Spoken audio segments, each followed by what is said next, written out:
So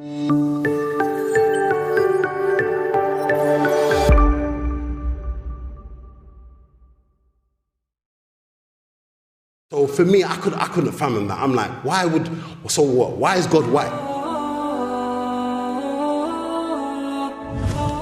To be honest with you, like I said, before I was a Muslim, I used to think a lot. You understand? And to the degree, like I said, it used to make me get depressed because my mind used to go into overload. I used to start thinking about everything because I've been through a lot.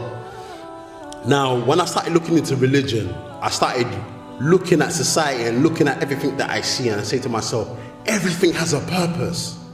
Everything. No matter what you look at, it's got a purpose.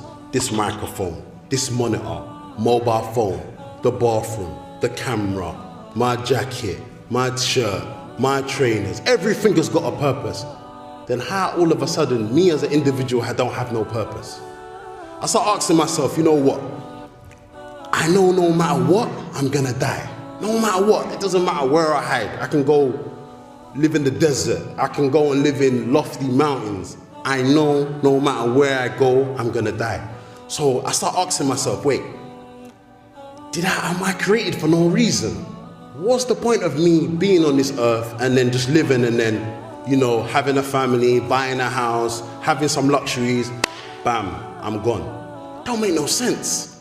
So I started thinking more. I'm saying to myself, wait, I know I didn't create myself. I'm not coming from that kind of angle. I've never been like, I'm atheist, I don't believe in anything. That's never been my angle. But I just didn't understand who God was or how to worship God. That was my thing. So the more I started thinking about that, I said to myself, you know what? I know I'm gonna die. So what's my purpose in life? My purpose in life is just to be here, maybe have girlfriends, have women, have kids, have jewelry, have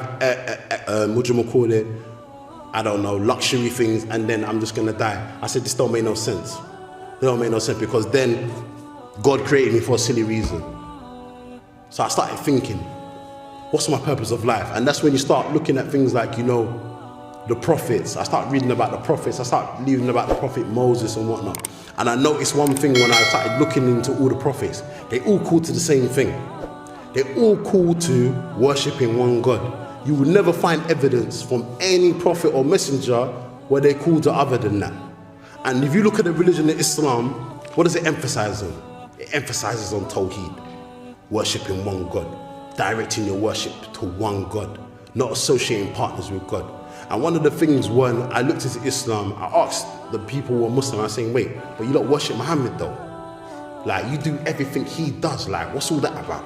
Do you understand? And when they started breaking it down to me, they said, listen, we don't worship Muhammad, we don't pray to Muhammad. Do you understand? But we follow his example. And they started breaking it down and showing me about other prophets and other messengers. And it makes sense to me because look, if God put an angel on the earth, it would be hard for us to follow the angel. Why? Because the angel's superior. It's not like us. So God sending people amongst us who are like us to follow his example, it's easier for us to follow. It's easier for us to fathom. It's easier for us to get down with because it makes sense. If you've got a superhuman being, you look at this human being, you'll be like, I can't, this is too much. Do you understand? This is above my head. But if you look at the examples of the prophets and messengers, they married like us. Do you understand? They worked like us. They lived like us. And they died like us. Do you understand? It's all the same. And it made sense to me. So the more I started looking into this and the more I started looking into Islam, I said, you know what? This is the only religion I can see what has no contradictions. I asked so many people, show me contradictions in the Quran. It don't exist. It don't exist. Show me where in the Quran it tells me to worship other than God. It don't exist. So when I started looking on the emphasis on Tawheed, it made sense to me, directing my worship to one God. Because when I was looking into Christianity, all this God is free and stuff like that, I couldn't get it around my head. It was too much for me. And the next thing, I'm being honest with you. I'm just going to be open with you. When they said to me, Jesus is God, and obviously I've grown up knowing that Jesus is a white man. So for me, I couldn't fathom that. I'm like, why is God white? Now, I'm being honest with you. I used to ask myself this, why is God white? this don't make no sense. This is not fair. Why is my creator white? Like, so what? Is white better than me? Do you understand? And when I start looking into Islam and look at the examples of the Prophet Muhammad sallallahu alaihi wasallam, when he said in his final sermon, there's no difference between a black man and a white man. The only difference between us is through our deeds. I said, this makes sense to me. This makes sense to me. I grow up going to a church. I'm in the church. I see a white man on the wall. I'm like, this is too much. I can't get down with this. Like, I'm being honest with you. I can't get down with this. This is not fair. This is not fair. Why is my creator white? Just like Nation of Islam. Why is their creator black? It don't make sense. So it makes, okay, if God is black, so what about white people and every other race?